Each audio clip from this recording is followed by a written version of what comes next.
Price the Lord, hallelujah. പ്രിയ സഹോദരങ്ങളെ, ഓരോ ദിവസമൊക്കെ എത്ര വേഗത്തിലാണല്ലോ ഇത്. വെള്ളിയാഴ്ച തിരികെയാണ്. ഇന്ന് വടക്കഞ്ചേരി ഫൊറോന പള്ളിയിൽ അതുപോലെ തന്നെ രാവിലെ 10 തുടങ്ങി 3 മണി വരെ, പിന്നെ വൈകിട്ട് 6 തുടങ്ങി കാവീട് പള്ളിയിലാണ്. ഇന്ന് 2 ശുശ്രൂഷകളാണ്.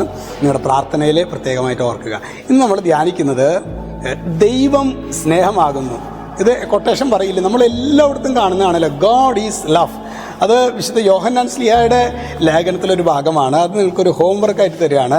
നാളെ അത് എവിടെയാണെന്ന്, ഇന്ന് പരമാവധി ഇത് എവിടെയാണെന്ന് കണ്ടുപിടിക്കാൻ പറ്റണം. നമുക്ക് എത്രയോ അറിവുകൾ നമുക്കുണ്ട്. എന്നാൽ നമ്മളെല്ലായിടത്തും എഴുതുന്നതാണല്ലോ ഗോഡ് ഈസ് ലവ്, ദേവുസ് കാരിത്താസ് എസ്ത്. ഇത് ബൈബിളിൽ എവിടെയാണ്? അത് ക്ലൂ തന്നു കഴിഞ്ഞു.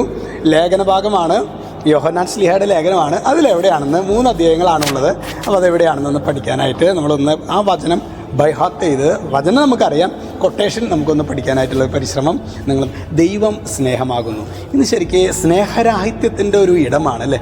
അതായത് ഭർത്താവ് ഭാര്യയെ സ്നേഹിക്കുന്നില്ല, മാതാപിതാക്കളുടെ സ്നേഹം ഞങ്ങൾക്ക് കിട്ടിയിട്ടില്ല, അല്ലെങ്കിൽ അധികാരികൾ ഞങ്ങളെ പരിഗണിക്കുന്നില്ല, അല്ലെങ്കിൽ അങ്ങനെ പല രീതിയിൽ സ്നേഹത്തിന് വേണ്ടി ദാഹിക്കുന്ന ഒരു കാലഘട്ടത്തിൽ വറ്റാത്ത സ്നേഹത്തിൻ്റെ ഉറവിടമായ ദൈവസ്നേഹത്തെക്കുറിച്ചിട്ട് പറയുന്ന ലേഖനഭാഗം ഏതാണെന്ന് അറിഞ്ഞില്ലെങ്കിൽ പിന്നെ എന്ത് കാര്യമുണ്ട് സഹോദരങ്ങളെ. അതുകൊണ്ട് നമുക്ക് ഇന്ന് ശരിക്കും ഏതെങ്കിലുമൊക്കെ ഒരു സമയത്ത് ഇരുന്നിട്ട് ഈ 3 അധ്യായങ്ങൾ 3 പുസ്തകങ്ങളിൽ നോക്കിക്കഴിഞ്ഞാൽ വളരെ കുറച്ച് അധ്യായങ്ങൾ മാത്രമാണ് ഉള്ളത്. അപ്പോൾ അതൊന്ന് പഠിച്ച് നമ്മൾ ശരിക്കും ഇത് ആവർത്തിച്ച് പറയണം. സ്നേഹമില്ലാത്ത നമ്മുടെ അവസ്ഥയിലേക്ക് ഈ വചനം ആവർത്തിച്ച് പറയുമ്പോൾ അത് കൃപയായി അഭിഷേകമായിട്ട് കർത്താവ് മാറ്റും. ഈശോ നമ്മളെല്ലാവരെയും സമൃദ്ധമായിട്ട് അനുഗ്രഹിക്കട്ടെ. നമ്മുടെ തൃശ്ശൂർ അതിരൂപതയിൽ ഒരു ബാച്ച് അട്ടപ്പാടിയിൽ ധ്യാനത്തിന് പോയിരിക്കുകയാണ്.